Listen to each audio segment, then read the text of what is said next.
The Real McCoys, starring Walter Brennan, created by Irving Pincus. Want you to meet the family known as the Real McCoys. That's Grandpappy Amos, the head of the clan. He roars like a lion, but he's gentle as a lamb. And now here's Luke, who beams with joy since he made Mrs. Luke McCoy.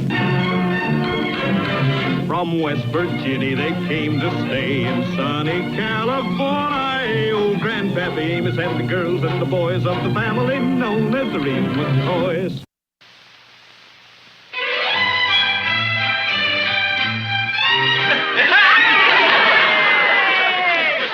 I still can't figure how you knew it was my birthday. Well, last year you didn't tell us until it had gone by, so Kate made a note of it. Yeah, she filed it under useless information. You see now how we're all making fools of ourselves, we might as well all go whole hog. A birthday present for you, George. A birthday present? Yes, sir. Oh, you people are so good to me. And George, speaking for all the rest of the McCoys here, I just want to tell you that we got something to say to you on your birthday. We knowed you 4 years now, and well, we want you to know that we all love you. Thank you, Amos. And you know, George, the first time I ever seen you, I said to myself, there's the honest, stupidest man I ever seen in all my life. Thank you, Amos. But after we got to know you, we found out that you weren't only stupid, you was honest and decent and fine, understanding friend. Yeah. And furthermore... Grandpa, give George his present. I'm anxious to see how you like it, George.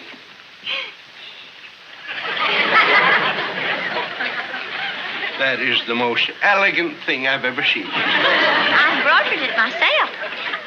I'm going to have it framed and moth-proofed. This is something I want to last. Okay. Amos, thanks. Oh, that's okay, George. All I can say is you're just like my own family.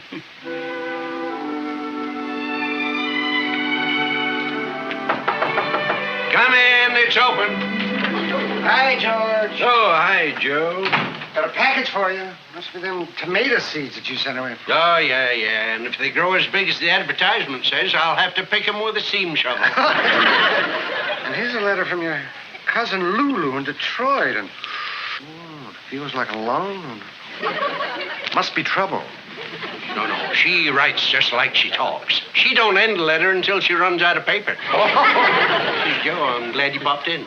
Maybe you might be able to do me a favor.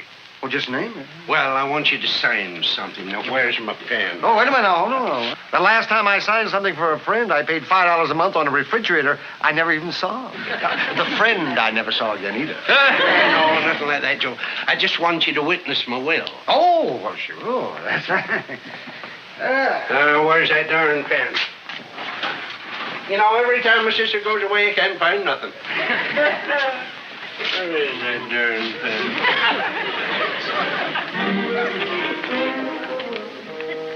I, George McMichael, sound mind, hereby bequeath 1/2 of my estate to my sister Florrie, and the other half to my dearest friends, Luke McCoy, Kate, little Luke, Hassie.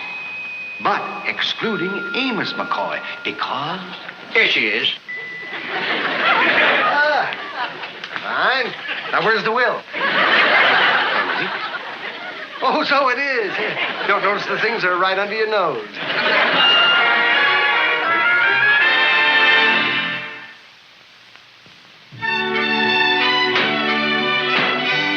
Hi, Joe. Hi, Luke. Well, I've been doing your marketing, I see. Yeah? $4.22. Sure hope things don't get no higher. We're going to have to give up eating. Well, one of these days, Luke, none of you are going to have to worry about money. Yeah, I suppose. No. Well, now, what did you mean none of us is going to have to worry about money? Well, it was just like I said, Luke. It was nothing. It was just a little information that I happened to come across is all. It's nothing. Just forget it. No, wait a minute, Joe. You ain't going to start nothing like that and just say, forget it. Wait a minute, Luke. Don't try to unhorse me. This is a government vehicle. If you want to be kept on as our mailman, you better tell us. Control the boiler. Please, Joe, tell us what it's all about. Okay. I just happened to see George McMichael's will. I witnessed it. And speaking as the man who delivers his dividend checks, you McCoys are going to be in pretty good shape. You mean we're in it? That's what I said. You and Luke and the kids and everything. It states that you're just like his own grandchildren.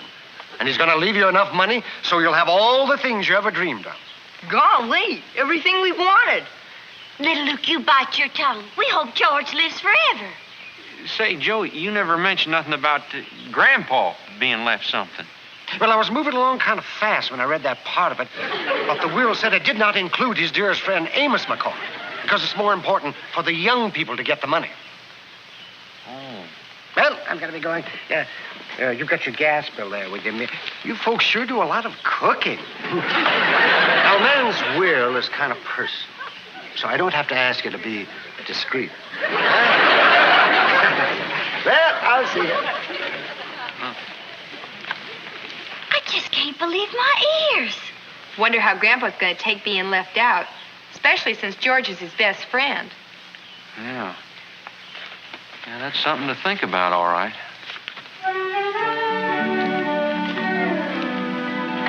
You know, Luke, Joe shouldn't have really told us about that will at all. No, I guess not. But seeing as how we know, I think it best we don't tell Grandpa. No sense in aggravating.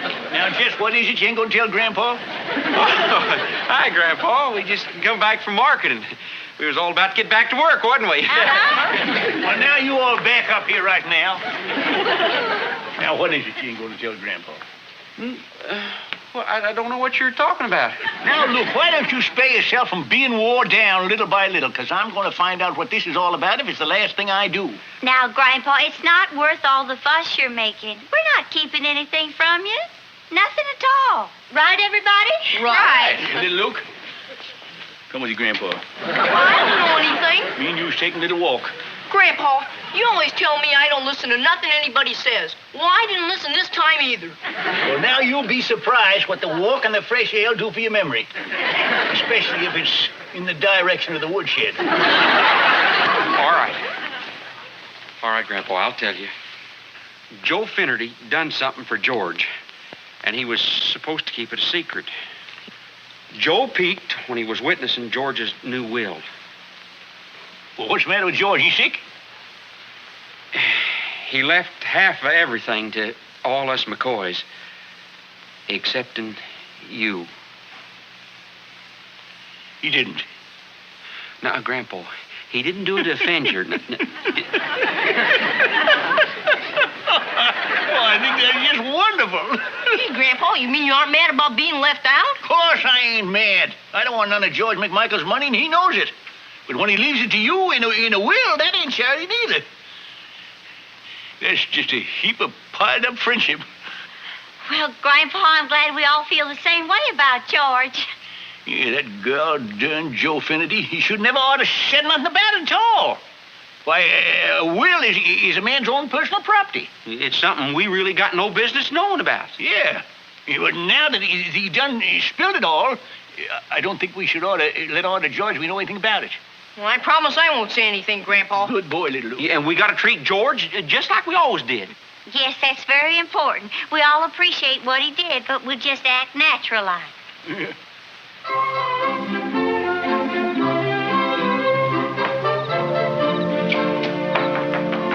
I'll get it. Hey, don't bother, don't bother. Good evening, George. How wonderful it is to see you. Well, you're looking fine, George. Better than I ever seed you. Where you been, Uncle George? Yeah, we've been waiting for you. Well, I come over every Wednesday night from a checker game. Yeah, but you're always here at 8 o'clock. It's quarter after. We was worried. Well, it was just that, I had to see my lawyer about a little something. Yeah, I guess you do have to have a lawyer for those things. Oh, well, he means that whatever it is you have to have a lawyer for, it's a good thing to have a lawyer. Oh, yeah. Of course. Get them all set up, Amos? I sure have, George. And say, you better keep that lawyer of yours around handy. Because when I get through skunking you tonight, you might want to sue me for cruel and unhuman treatment. You put couldn't beat me with a club. 4 extra moves and a license to cheat. And the rest of you folks better leave the room, because it ain't going to be a pretty sight to see a man destroyed right before your very eyes. George, before you start playing checkers, wouldn't you like a nice hot cup of coffee? I'll get it. Oh, and I saved you a piece of birthday cake. Hassie, will you go get it? Sure, right away. Oh, and Hass, get me a piece while you're about it, will you? Oh, I'm sorry, Grandpa. There's only one piece left, and I promised it to George. Well, let Amos have it. No, you take it. She promised it to you. Yeah, and a promise is a promise. Sure, move. Yeah. Go ahead, move, George. Yeah.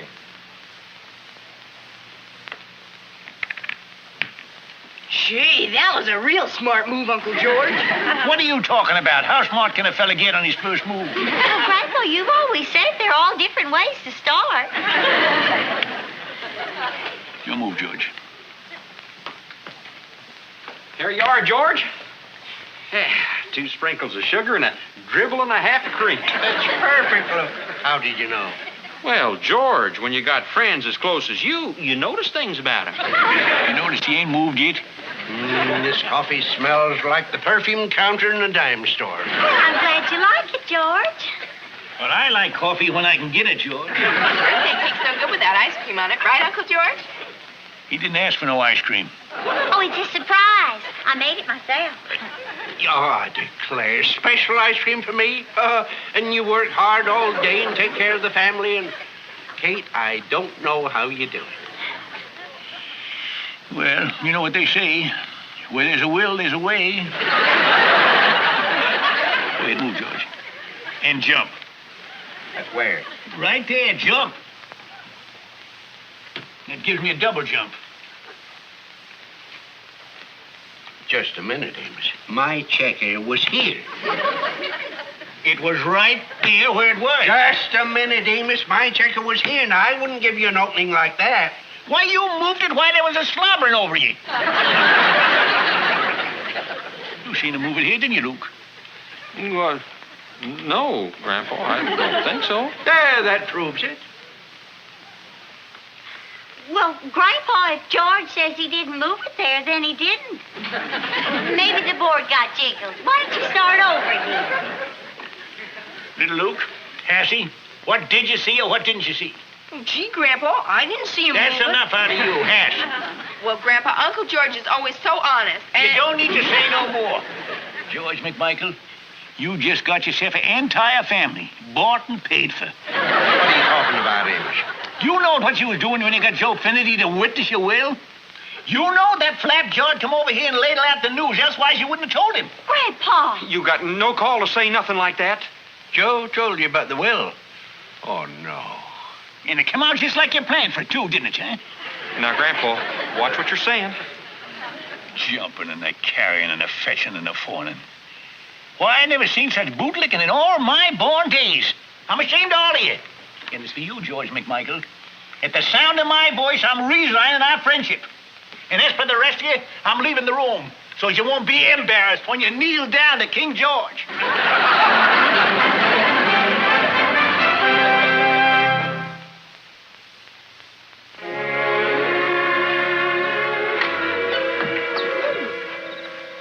Luke, what are you doing sitting out here this time of night?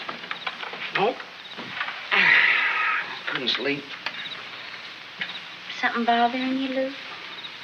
No, ain't nothing bothering me at all. Mm-hmm. The same thing that ain't bothering you is bothering me. I don't care what Grandpa said. We wasn't bootlicking George. Of course not. We always treat him real nice. Like Grandpa said, he's a part of the family. Sure, we treated him nice, but no more than usual. Accusing us like he done. Why, it's ridiculous. We didn't do anything different. And why can't we sleep? Because of the way Grandpa embarrassed us. All the things he said. Jumping and fetching and fawning. Well, I didn't do none of them things. No, sir, I didn't. Well, you sure didn't. No, sir, I didn't. You might have, but I didn't. Sugar, babe, what's right is right. I mean, when you look back on it now, maybe you did go just a little bit overboard. Luke McCoy, what are you talking about? Well, now, it'd take like when George knocked on the front door there. Well, if I hadn't gotten out of your way, you'd have drove me clean through the wall. Well, I did not. George, come on in, George. George, how wonderful to see you. And who said, George, you're looking just fine. Well, I never seen you look better. We expected you here at 8 o'clock, and it's 1:15.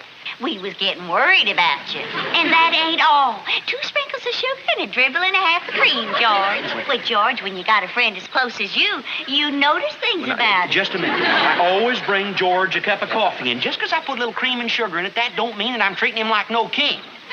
But about that last piece of cake, and especially the ice cream. It just happened to be George's birthday cake, and it's only proper for him to have the last piece. And it's no birthday cake at all unless you put ice cream on it. Yeah, I guess so.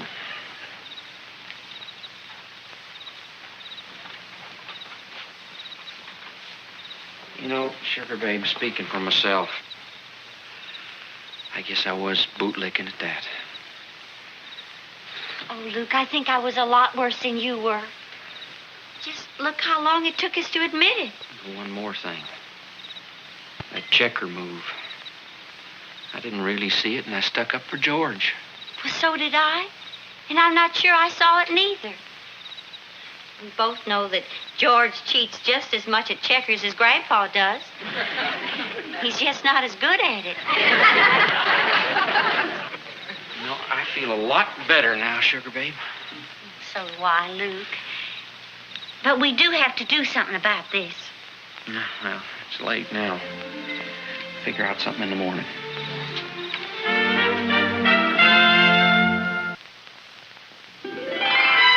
You really mean that? That's right, George. We want you to disinherit us. Cut us out of your will complete. We know it's asking a lot, George, but would you please do it as a favor to us? Amos made you do it. That's what happened. George, last night when Grandpa accused us of bootlicking and everything else, well, we was. And we didn't even realize we was doing it until we looked back on it. What, even Hassie and little Luke was doing some pretty fancy groveling. Well, I didn't notice nothing special. You was wonderful. Well, maybe you was a little more wonderful than usual, but... You see, George, and pretty soon you'd start wondering whether we was doing things for you out of love or greed. And we'd be wondering, too. So, George, would you please cut us out of your will so we can go back to being ourselves again? Well, I was just trying George, you won't be sorry. Every time you come over, I'll still have a birthday cake for you and special homemade ice cream. Well, if that's the way you want it, that's the way it's going to be. You're cut off without a cent. Thank you, George. Thank you. We'll never forget you for this. Well, we better be running along now. Bye, George. Thank you, George. Thanks again. Okay. Wonderful, deserving people. Ought to be some way I can take care of them.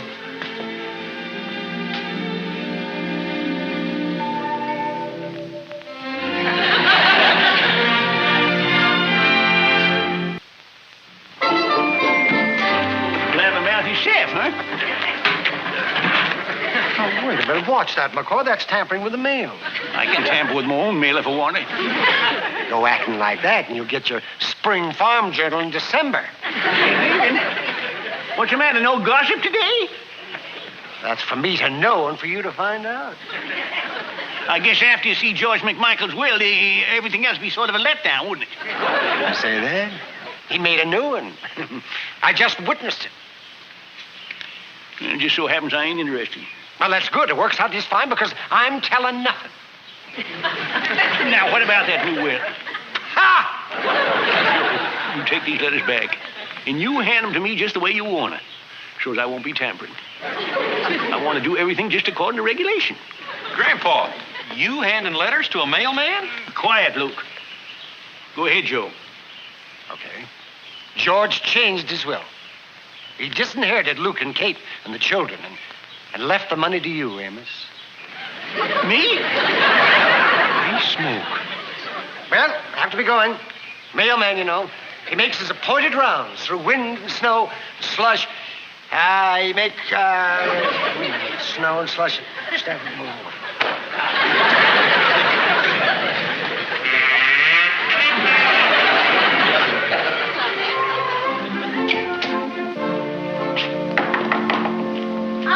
I'll get it.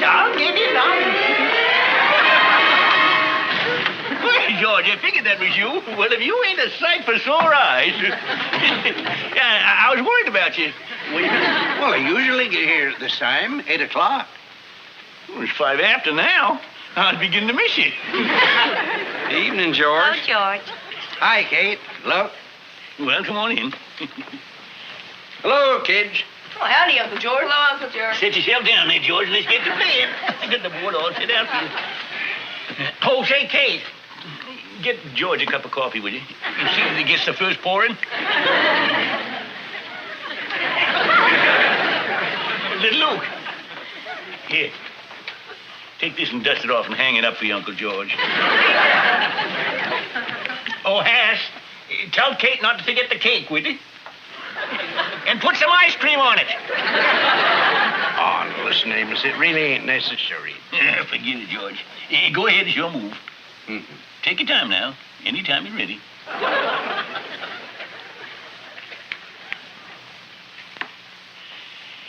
Boy, that's the smartest move I ever did see.